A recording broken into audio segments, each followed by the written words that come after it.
आज माझ्या लग्नाची रात्र होती आणि मी खूप घाबरले होते. माझ्या वहिनीने मला ईशानबद्दल आधीच सांगितले होते की तो खूप रोमॅन्टिक स्वभावाचा तरुण आहे, कारण तो फक्त माझा फोटो पाहूनच माझ्या प्रेमात पडला होता. रोमॅन्स खूप आवडणाऱ्या मुलींपैकी मी नव्हते. मला एक सामान्य आयुष्य आवडायचे. नवरा सतत बायकोची स्तुती करत फिरतो, तिला चिटकून राहतो, हे मला आवडत नव्हते. मला ते बाळबोध वाटायचे. मला समजूतदार मुले आवडायची आणि ईशान अगदी तसाच होता. त्याचा आणि समजूतदारपणाचा लांब लांबपर्यंत काहीच संबंध नव्हता. लग्नाच्या रात्रीच साध्या शब्दांऐवजी माझी स्तुती करण्यासाठी तो शायरी करू लागला. मला आजपर्यंत शायरी कळली नव्हती, त्यामुळे त्याच्या रोमॅन्टिक शायरीसुद्धा माझ्या डोक्यावरून गेल्या. त्याने मला विचारले, शायरी कशी वाटली? मी म्हणाले, चांगली होती. खरं तर एका वर्षानंतरच कळतं की नवऱ्याचं आपल्यावर किती प्रेम आहे. ईशान सामान्य पुरुषांपैकी वेगळा होता. सामान्य पुरुषांप्रमाणे त्याने मला आईशी कधीही भांडू नकोस असं कधीही सांगितलं नाही. आईच्या आदेशापुढे मान झुकवून राहायचं. माझ्या बहिणींची सेवा करायची. त्या जेव्हा सासरहून येतील तेव्हा त्यांना तक्रार करायला संधीच द्यायची नाही, असे तो म्हणाला नाही. तो फक्त स्वतःबद्दल आणि माझ्याबद्दलच बोलायचा.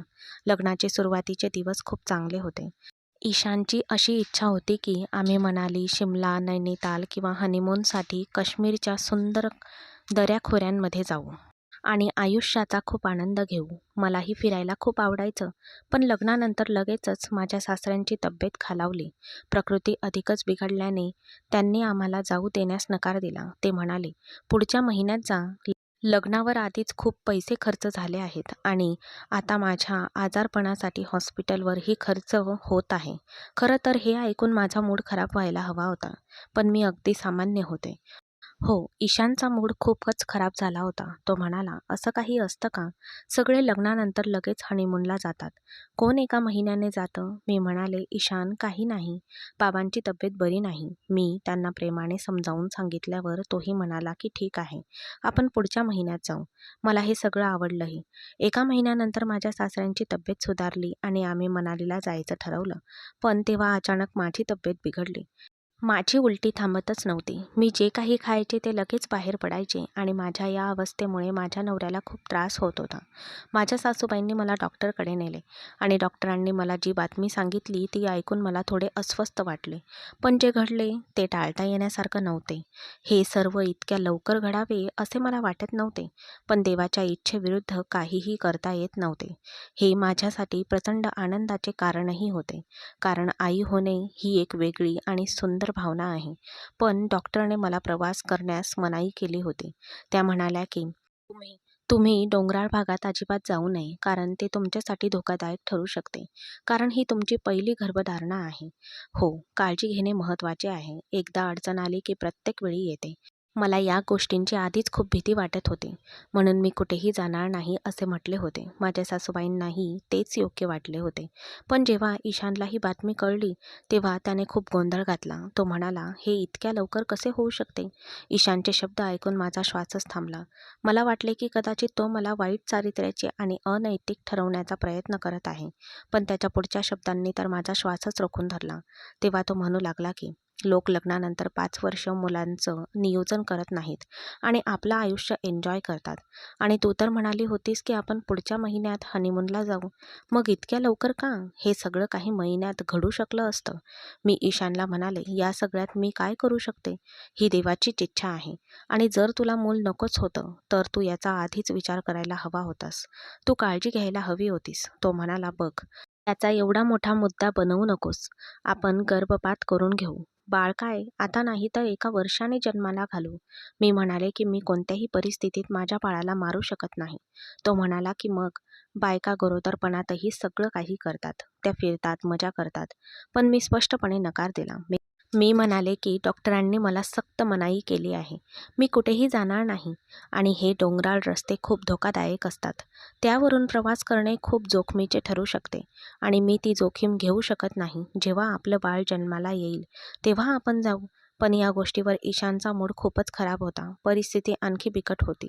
दुसऱ्या दिवशी सकाळी माझ्या सासरच्या मंडळींनीही आम्हाला जायला नकार दिला. अशा अवस्थेत प्रवास करण्याची काही गरज नाही असे ते म्हणाले. मला त्यांची बाजू चांगलीच समजली होती. त्यामुळे मी राग दाखवला नाही, कारण ते जे काही म्हणत होते ते माझ्या भल्यासाठीच होते. हो, ईशानचे माझ्यासोबतचे वागणे बदलायला लागले होते. मला अनेकदा काहीतरी आंबट खावेसे वाटायचे आणि जर मी ईशानला ते मागवायला सांगायचे, तर ईशान म्हणायचा, मला हे असले चोचले आवडत नाही. एकतर तू माझा सगळा प्लॅन खराब केलास. आता तू मला या उन्हाळ्यात असले आंबट-चिंबट वस्तू आणायला सांगत आहेस. हे सगळं मला कुठून मिळणार? पण माझी अवस्था अशी होती की मी काहीही पचवू शकत नव्हते आणि ईशानने मला हवी असलेली गोष्ट आणली नाही. एकदा मी त्याला गोलगप्पे आणायला सांगितले, पण त्याने आणले नाहीत. मला इतकं वाईट वाटलं की मी रडायला लागले. मला कळत नव्हते की मला गोलगप्पे खाण्याची इतकी तीव्र इच्छा का होत आहे. कदाचित हीच ती वेळ असते जेव्हा स्त्री स्वतःवर नियंत्रण ठेवू शकत नाही.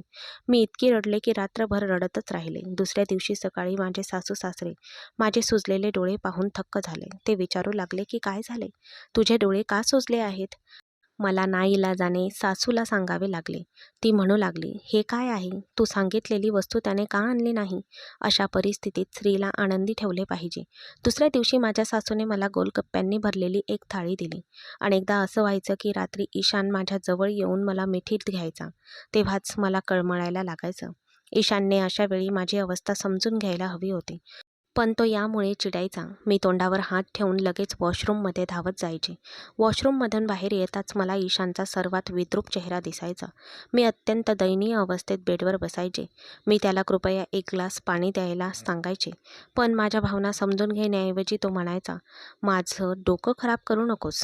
तू माझा पूर्ण मूड खराब करतेस. तुझ्याकडे फक्त हे एकच काम आहे असे सांगून तो गोधडीत स्वतःला गुंडाळून झोपी गेला आणि मी धापा टाकत होते.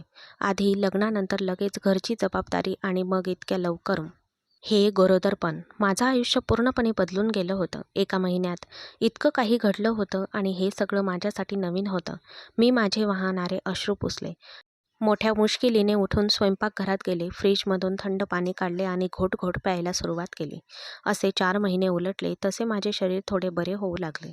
जेव्हा मी ईशानला माझ्यासोबत डॉक्टरकडे जायला सांगायचे, कारण मला तपासणी करून घ्यायची होती. मग तो तोंड वाकडे करून मला चिडवायला लागायचा आणि म्हणायचा की, या अवस्थेत तू मला विषासारखी दिसतेस. मी तुला असं बाहेर न्यायला नको. लोक माझ्याकडे कोणत्या नजरेने बघतील, कोण जाणे. तू आईसोबत जात जा. तो त्याच्या पर्समधून काही ₹1000 काढून माझ्या हातात ठेवायचा. मी त्याला समजवण्याचा खूप प्रयत्न करायचे. यात माझी काय चूक आहे? तू माझ्याशी असं का वागतोस? आता दिवस असेच जाऊ लागले. मी हे 9 महिने मोठ्या कष्टाने काढले. मी ते सगळं सहन केलं होतं. कारण या 9 महिन्यात एकही दिवस असा गेला नाही जेव्हा मला उलट्या झाल्या नाहीत. पण माझ्या संयमाचं माझ्या देवाने मला एक खूपच सुंदर बक्षीस दिलं होतं. मी एका खूप गोंडस मुलाला जन्म दिला होता. त्या दिवशी ईशानच्या चेहऱ्यावरही हसू होतं. त्याने सर्वात आधी आपल्या मुलाला मिठीत घेतले आणि त्याच्यावर प्रेम केले. अर्थात मूल म्हणजे मूलच असतं. सगळेच खूप आनंदी होते. माझे आई-वडील, नणंद, सासू-सासरे आणि विशेषतः ईशान. माझ्या मुलाचा जन्म सिझेरिंगने झालेला होता. त्यामुळे मला हालचाल करणे खूप अवघड होते. माझी सासू, नणंद आणि घरातील मोलकरीण दिवसभर माझी काळजी घेत असत. पण रात्री जर मला वॉशरूमला जायचे असेल तर ईशान माझा हातसुद्धा धरत नसे. तो म्हणायचा, प्लीज. मी हे सर्व करू शकत नाही. मी मोठ्या मुश्किलीने अंथरुणावरून उठायचे. आधारासाठी भिंतीला टेकून वॉशरूममध्ये जायचे. मग कुठे पडले तर त्रास होईल याचीही भीती वाटायची. आता मोठ्या मुश्किलीने मी वॉशरूममधून बाहेर येऊन अंथरुणावर बसले. मी घामाने चिंब भिजले होते. माझा श्वास कोंडला होता.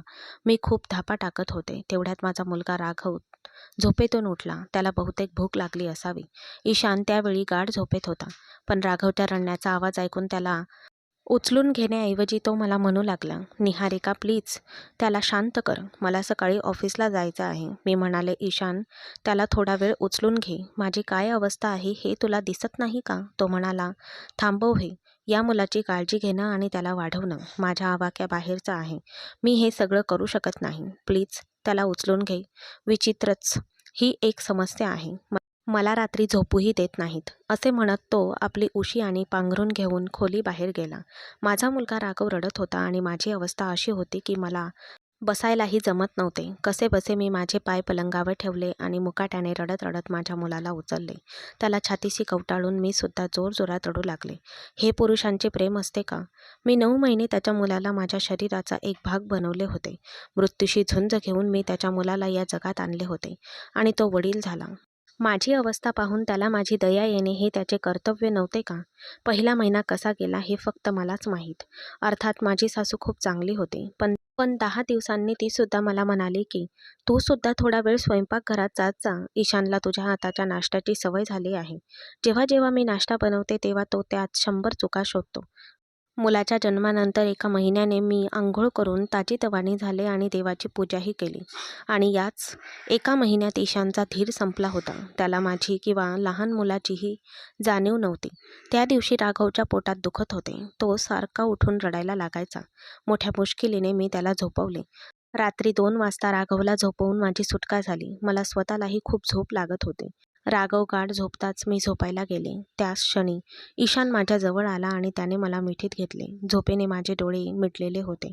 मी म्हणाले, ईशान प्लीज मला झोपू दे. तो म्हणाला, आज अजिबात काही बोलू नकोस किंवा मला विरोध करू नकोस. मी गेल्या महिन्याभरापासून तुझ्या चेहऱ्याकडे बघत आहे. आज जरासाही हट्ट धरलास तर खबरदार. त्या रात्री ईशानने माझ्यावर त्याची वाईट नजर टाकली होती. सुटका झाल्यावर तो माझ्याकडे पाठ करून झोपला आणि मी श्वास रोखून पलंगावर पडले होते. स्वतःला सावरत मी वॉशरूममध्ये गेले आणि ताजेतवाने होऊन बाहेर आले. मला झोपून फक्त 1च तास झाला असेल तेव्हा राघव पुन्हा रडू लागला. त्याचा आवाज ऐकून मला उठावे लागले. मला रडावेसे वाटत होते. एका स्त्रीसाठी हे सर्व त्याग आहेत का? संध्याकाळचे 7 वाजले होते. राघव रडू लागला आणि सकाळी 8 वाजेपर्यंत ते सुरूच होते. मी त्याला मांडीवर घेऊन खोली तिकडे तिकडे फिरत राहिले. त्यानंतरच तो झोपला आणि माझी अवस्था अशी होती की मला चक्कर येऊन मी खाली पडेल असे वाटत होते. मी राघवला पलंगावर झोपवले आणि खोली बाहेर गेले. कारण माझ्या सासूबाईंनीही मला काल रात्रीच सांगितले होते की उद्यापासून घराची जबाबदारी तूच सांभाळ. म्हणून मी माझ्या सासूबाई आणि सासऱ्यांसाठी नाश्ता तयार केला. त्यानंतर मी ईशानच्या ऑफिसची तयारी सुरू केली. माझ्यासाठी संपूर्ण दिवस एका तंद्रीत जात होता. राघव रात्री झोपताच ईशान अस्वस्थपणे माझ्याजवळ यायचा. मी जागी व्हायचे. मी त्याला अनेकदा सांगितले होते की माझे ऑपरेशन झाले आहे. ईशानला माझी दया यायला हवी. पण पुरुषांना बहुतेक या गोष्टींची पर्वा नसते. तो मला चिडवायचा आणि म्हणायचा की माझी काळजी कोण घेणार? शपथ सांगतो, तू खूप निर्दयी आहेस. तुला एक नवरा आहे जो तुझ्यावर खूप प्रेम करतो आणि तू त्याच्या प्रेमाला प्रेमाने प्रतिसाद देण्याऐवजी नखरे करतेस.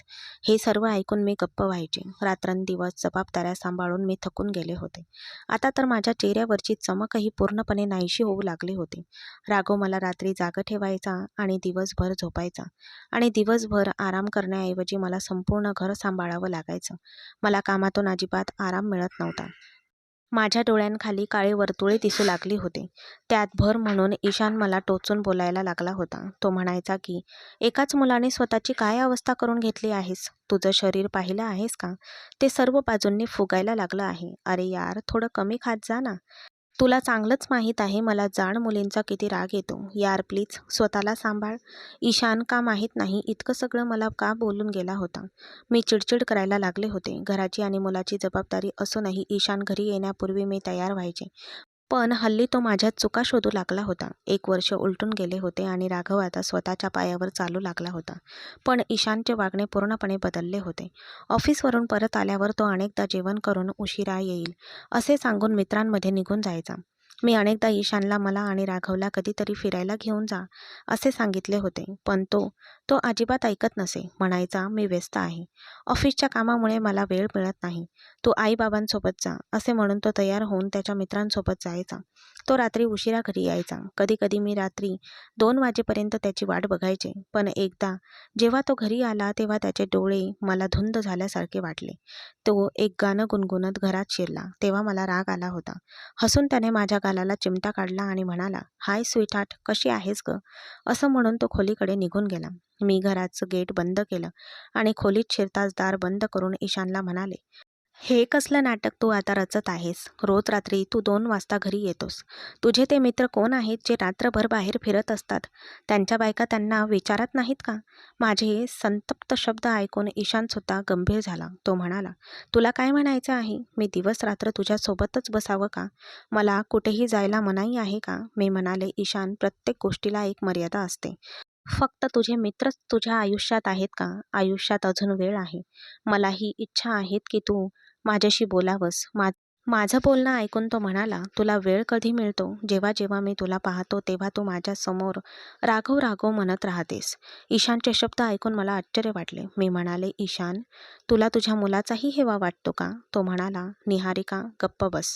मला माझ्या मुलाचा हेवा का वाटेल? मी फक्त कामात व्यस्त असतो. ऑफिसमधून दमून परत आल्यावर मला आराम करायचा असतो. म्हणूनच मी माझ्या मित्रांसोबत जाऊन बसतो.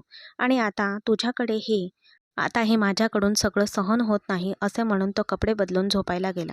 दुसऱ्या दिवशी जेव्हा मी त्याचे कपडे धुवायला घेतले तेव्हा त्याच्या शर्टच्या पाठीवर लिपस्टिकचा डाग पाहून मला धक्काच बसला. मी तो शर्ट तसाच ठेवून दिला. दिवसभर माझी अवस्था रागाने खूपच वाईट झाली होती. आता मला आठवू लागले की ईशानने त्याच्या मोबाईलला पासवर्ड लावला होता.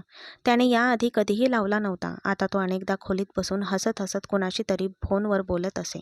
मी खोलीत आले की तो लगेच फोन बंद करायचा आणि म्हणायचा, मी तुझ्याशी नंतर बोलेन. मी म्हणाले की कोणाचा कॉल होता? मग तो गोंधळून म्हणायचा, मित्राचा कॉल होता ग.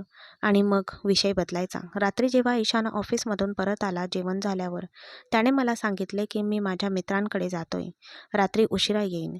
मी म्हणाले, आज तू कुठेही जाणार नाहीस. त्यावर तो म्हणाला की तुझा तोच रोजचा ड्रामा पुन्हा सुरू झाला आहे.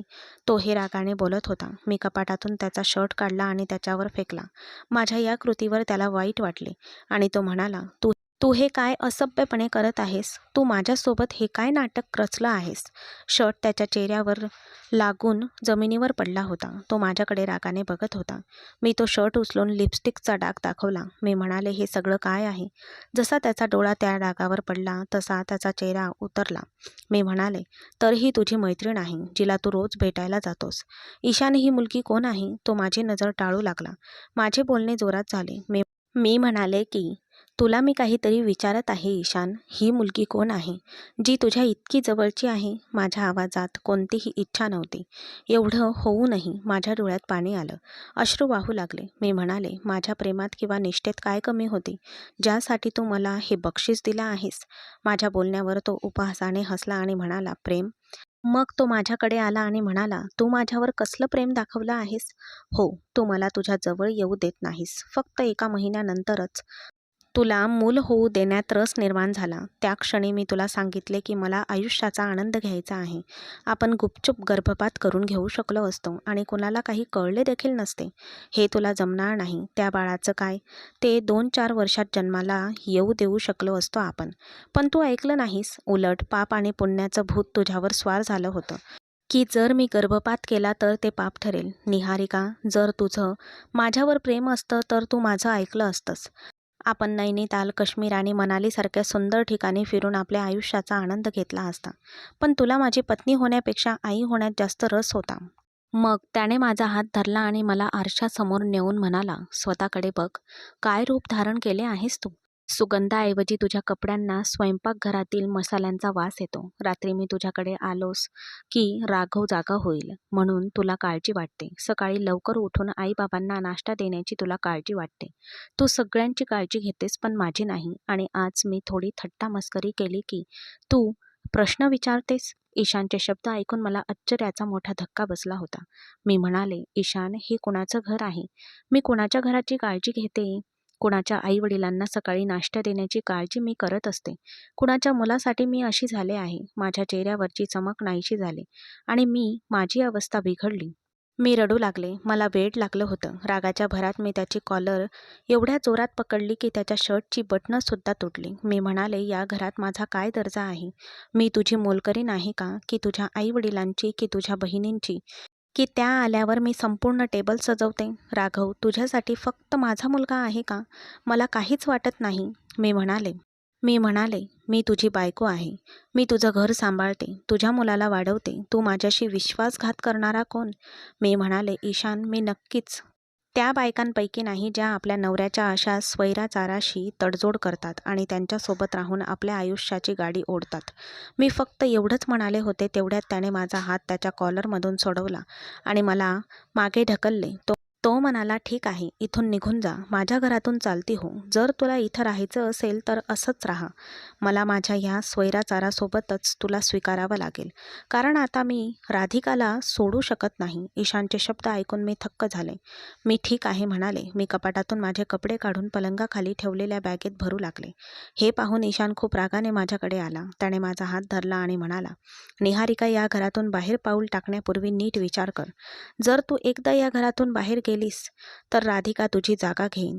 मी तिच्याशी लग्न करेल. त्याचे बोलणे ऐकून जणू माझ्या शरीरात प्राणच उरले नव्हते. असे म्हणून तो खोलीतून निघून गेला.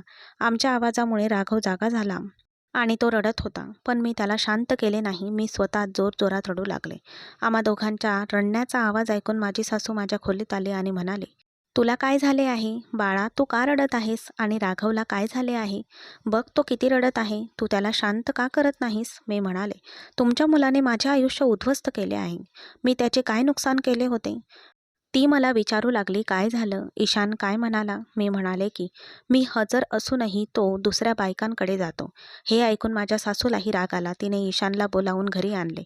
माझ्या सासू सासऱ्यांनाही आधीच कळले होते, पण ईशान इतका निर्लज्ज होता की तो म्हणाला, निहारिका, तू माझ्या घरच्यांना सांगून चूक केली आहेस. प्रकरण फक्त खोलीपुरते होते. तू त्याला खोलीतच राहू दिले असतेस तर बरे झाले असते. ईशानला राग आला आणि त्याने मला घटस्फोटाची धमकी दिली आणि म्हणाला, निहारिका, मी तुला घटस्फोट देईन. हे ऐकून माझ्या सासऱ्यांनी ईशानच्या गालावर जोरात थप्पड मारली. ते म्हणाले, काय मूर्खपणा करतोयस? एका क्षुल्लक गोष्टीवरून बायकोला घटस्फोट देतोयस? एक शब्द जरी बोललास तर खबरदार. पण मला असं वाटलं की माझं सगळं काही संपलं आहे. मी पूर्णपणे खचून गेले होते. मी त्याच अवस्थेत लगेच घरातून बाहेर पडले. माझ्या डोक्यावर ओढणे नव्हती, हातात कोणतीही वस्तू नव्हती आणि राघवसुद्धा नव्हता. मी रडत रडत रस्त्याच्या दिशेने वेगाने चालत होते. मुख्य रस्त्यावर पोहोचताच मी एक रिक्षा घेतली आणि माझ्या घरी गेले. रात्री मला रडताना पाहून माझ्या आईवडिलांना काळजी वाटू लागली. माझा भाऊ मला विचारू लागला की मी का रडत आहे. मी भावाला बिलकुल रडत रडत त्याला सांगितले की ईशानने मला घटस्फोटाची धमकी दिली आहे. ही बातमी माझ्या कुटुंबावर जणू काही अशुभ संकटाप्रमाणे कोसळली. मग ईशान आणि माझ्या भावामध्ये खूप भांडण झाले. तो म्हणाला की मी आत्ताच घटस्फोटाची धमकी दिली आहे. जर तुझ्या बहिणीला माझ्यासोबत संसार थाटायचा असेलच तर तिला नीट घरी यायला सांग, नाही तर काही दिवसातच मी घटस्फोटाची कागदपत्रेही पाठवीन आणि आपले नाते कायमचे संपेल. माझा भाऊ म्हणाला की माझी बहीण माझ्यावर ओझे नाही. जिथे तू तिला घटस्फोट देण्याची धमकी दिली आहेस तिथे तू तिला घटस्फोट देऊ शकतोस. आम्हाला काहीच फरक पडत नाही. पण पण आता ती तुझ्या घरी येणार नाही. रोज मला माझ्या लहानग्या राघवच्या आठवणी सतावत होत्या. तो फक्त एकाच वर्षाचा होता, पण मीही माझ्या हृदयावर दगड ठेवला होता.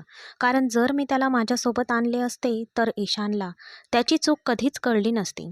दुसरी कोणतीही स्त्री कोणाचंही मूल वाढवत नाही. मला माहेरी येऊन 15 दिवस झाले होते. तेव्हा माझे सासू सासरे राघवला घेऊन आले. राघव रडत होता आणि त्याला पाहून माझं काळीच पिळवटून गेलं. मी त्याच्याकडे धावण्याआधीच माझ्या भावाने माझा हात पकडला आणि नाही असा इशारा करत म्हणाला, निहारिका, तुझ्या खोलीत जा, मी या लोकांशी बोलतो. माझी सासू म्हणू लागली, निहारिका, आमच्यासोबत परत ये. तू ही चूक का करत आहेस? ईशानचं लग्न त्या मुलीशी होईल आणि तुमचं घर उद्ध्वस्त होईल. हे ऐकून माझं मन अस्वस्थ होत होतं. एकदा तर मला परत जाण्याचा विचार आला. माझ्या मुलाचं आयुष्य उद्ध्वस्त झालं असतं. पण मी काही बोलण्याआधीच माझा भाऊ म्हणू लागला की फक्त माझ्या बहिणीनेच का त्याग करावा? जर ईशान लग्न करू शकतो तर निहारिकाही पुन्हा लग्न करू शकते. तुमच्या मुलाला घटस्फोटाची कागदपत्र पाठवायला सांगा. मी माझी बहीण निहारिकाला त्याच्या नावावर ठेवणार नाही. माझी सासू रडू लागली आणि म्हणाली, राघवचं आयुष्य उद्ध्वस्त होईल. फक्त आईच आपल्या मुलासाठी त्याग करते. पुरुष तर असले उद्योग करतातच, पण काळानुसार ते करणे बंदही करतात. माझा भाऊ म्हणाला, माफ करा आंटीजी, पण आपल्या समाजात तुमच्यासारख्या आयांनी बोललेल्या अशा गोष्टींमुळे घरात बायका असूनही मुलांना बाहेर असे वाईट छंद लागतात. कारण तुमच्यासारख्या आया त्यांना मुलगा समजून वाढवतात की छंद म्हणून जरी त्याने असे काही केले तरी चालेल. बायको शांतपणे बसून राहील. पण प्रत्येक वेळी फक्त बायकोनेच का शांत बसायचे? पुरुषानेही आपली चूक ओळखायला हवी. माझी सासू आणि सासरे शांत झाले होते. त्यांनी मला समजावण्याचा खूप प्रयत्न केला, पण त्यांचा काहीच फायदा झाला नाही. तेव्हा ते घरी गेले. माझ्या मुलाशिवायच्या आयुष्याबद्दल मला खूप वाईट वाटायचे. पण माझा भाऊ मला समजावून सांगू लागला की तू धीर धरून बस. जर तू अशीच निघून गेलीस तर ईशान एकाऐवजी 10 बायांशी संबंध ठेवेल, कारण त्याला वाटेल की तुझ्याकडे दुसरा कोणताही पर्याय नाही. 2 महिन्यानंतर ईशान मला घ्यायला आला. योगायोगाने मीच दार उघडले. त्याची दाढी वाढलेली होती आणि त्याचे डोळे पाणावलेले होते. मला पाहून त्याला संकोच वाटत होता. जेव्हा मी दार बंद करण्याचा प्रयत्न केला तेव्हा त्याने दाराच्या मधोमध हात घातला. त्याने मला हात ठेवून दार बंद होण्यापासून थांबवलं होतं. तो म्हणाला, "निहारिका, देवासाठी माझं ऐक. तू तुझा फोनसुद्धा तुझ्या भावाला दिला आहेस. मला गेल्या 15 दिवसांपासून तुझ्याशी बोलायचं आहे. पण तुझा भाऊ, निहारिका, दार उघड. मला तुझ्याशी बोलायचं आहे." तो दार ढकलून आत आला होता. आवाज ऐकून माझा भाऊ आणि आई वडील सुद्धा त्यांच्या खोलीमधून बाहेर आले. ईशानला दारात पाहून माझा भाऊ रागावला आणि त्याने विचारले, "तू इथे काय करायला आला आहेस?" ईशान म्हणाला की तो त्याच्या बायकोला न्यायला आला आहे.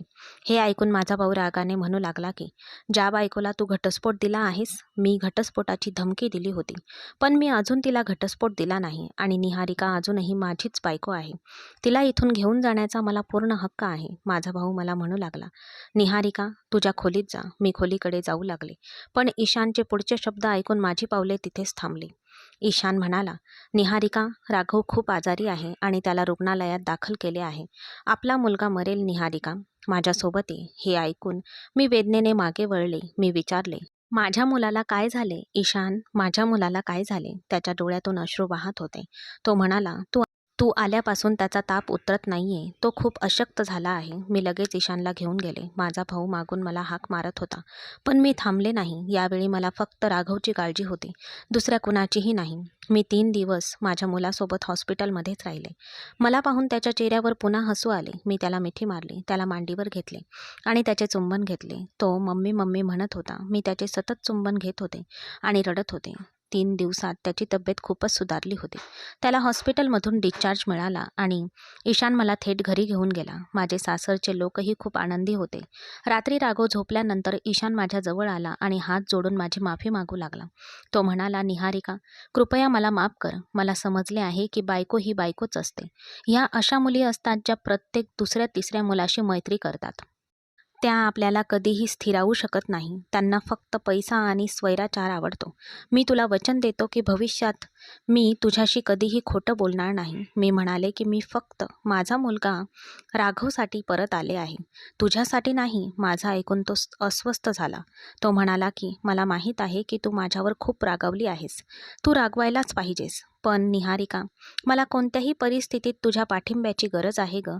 मी आता तुझ्याशिवाय जगू शकत नाही. मला माझी चूक कळली आहे आणि मी या चुकीबद्दल पश्चाताप करायलाही तयार आहे. माझ्यावर एकदा विश्वास ठेव आणि बघ, मी तुला आयुष्यात सगळं सुख देईल आणि कृपया मला नकार देऊ नकोस." ईशानच्या या शब्दांनी मला अस्वस्थ केलं होतं. मी काही उत्तर दिलं नाही, पण माझ्या मनात त्याच्यासाठी ते प्रेम उरलं नव्हतं, जे पूर्वी होतं. ईशान पूर्वीपेक्षा जास्त माझी काळजी घेत होता, पण त्या बदल्यात मी त्याला ते प्रेम देऊ शकत नव्हते, ज्याची तो माझ्याकडून अपेक्षा करत होता. नवरा बायकोचं नातं असंच असतं, काचेसारखं. एकदा त्याला तडा गेला की ते पूर्वीसारखं मजबूत कधीच राहत नाही. माझ्या शांततेमुळे ईशान चिडत होता. तो सारखा म्हणायचा, "निहारिका, तू पूर्वीसारखी राहिली नाहीस." पण मी त्याला उत्तर देत नसे.